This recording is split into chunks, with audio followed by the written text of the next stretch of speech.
Hello. Don't mind my hair. It's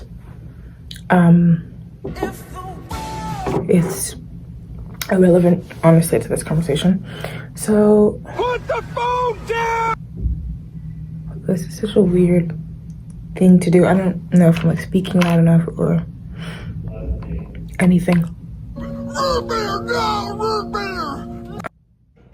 Chat. I've been like, this guy stinks. Chat, guys. My 2 subscribers or whatever. And I've been going through it in terms of like school. I'm in the thick of it. And just like trying to like get like resources and things like that, right? Like what's crazy is that by the time I leave, like graduate, then I will get accommodation. Like the process is so like long-winded and so like unnecessarily complicated for no reason that by the time I graduate, then they'll be like, oh, anyway, we can give you the accommodations you're looking for. And I'm like, oh, that's great. I am not the school. Like I remember putting in a thing if you dance, I'll dance for ADHD testing like my freshman year, and I am going to possibly get tested next year. So like my senior year, basically my last year of school. And it's so like incredibly like freaking stupid that like they're like, you know what's a good idea? We'll make this process so long that by the time the person graduates, then we'll give them accommodations. But we won't need to because they'll be graduated. So then we don't have to do anything. I don't know, that's what it feels like. It feels like a very like long-winded, stupid process where it's like, oh, how can we make your school experience torture for you? And also it's like, they say, right, you can get accommodations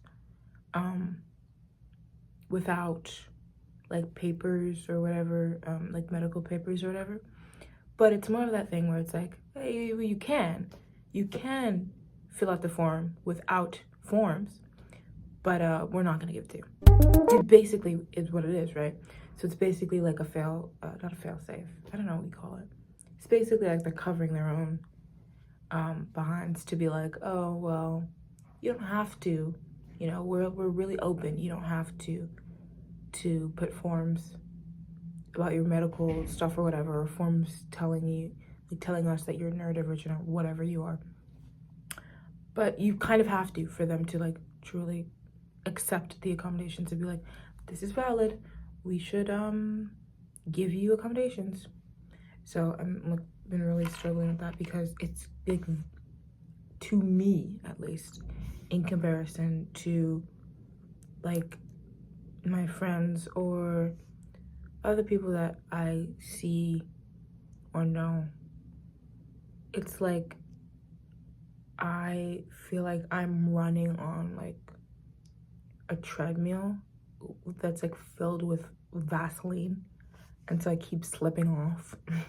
And it's like 10 times harder to like run the treadmill because it's freaking covered in Vaseline. Like that's what it feels like, because it's so difficult to like do the work that I'm supposed to be doing, or just like do the homework, or go into the studio for like an art studio. No!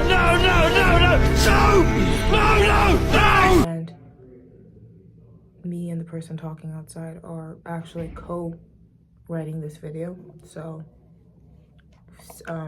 put a feature right here, or what do you call it? I don't know. Put a credit. But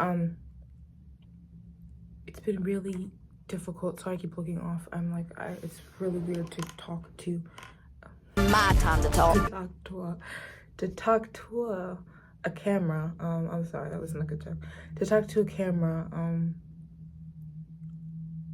it's strange. It's not a natural thing. I don't think humans were made to evolve like this, to talk to My time to talk. it's not a joke. I just keep saying talk to My time. talk to a screen with like nobody.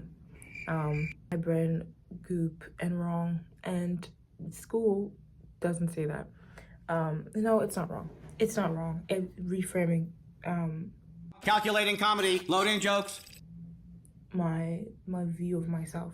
There's nothing wrong with my brain, but it's like there's something there. Obviously, there's something that other people don't seem, and by other people I mean neurotypical, don't seem to have an issue with. And I'm just like, why is it so hard for me to like get up? That's it. Just get up. Just go outside. Why is it so hard? And so I'm making this to see if anybody can relate to it. I mean, probably, yeah, right? There's like other people, who are like, they're neurodivergent, but it's not set on paper. Or just for people like me specifically. And I'm having like a whole like gender crisis. Of course I'm having a freaking gender crisis. Look at how I look. Like, this is how I look. Of course I'm having a freaking gender crisis. Gen Z in a nutshell. I don't know. Oh my god, I sound like an old person. Gen Z and their genders and their changing and their pronouns. No, but like this feels like a very it's not a Gen Z thing. People were trans for a long time.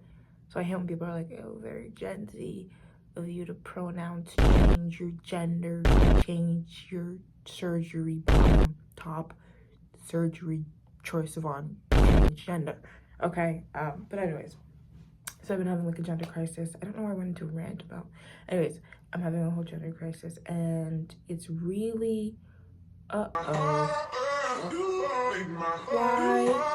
I tried to iron this, and it's still wrinkled, which is like, I think a really good metaphor for life and how sometimes you try to iron out the wrinkles and then you're like, why even spend time getting dressed and changed when you can just lie out in your pajamas? And then you spiral into self-doubt, and then you cry, and then every day becomes the same, and then you're 80. I don't know where this is going. And I think I'm funnier than I am, I think. And then this is just therapy session, actually. College hard, college struggle, college difficult, and I don't really like it. I'm not a fan of it, but I'm here and I'm almost done. So I guess that's, I don't know, I'm here. So I might as well just see it through, right? And get my certificate to be a waiter, a professional waiter, after I graduate. Okay, well, thank you for listening, or not. This might have like 0 views, which honestly, good, because this is kind of like very yappy of me to do. Thank you for being here. Thank you for existing on the same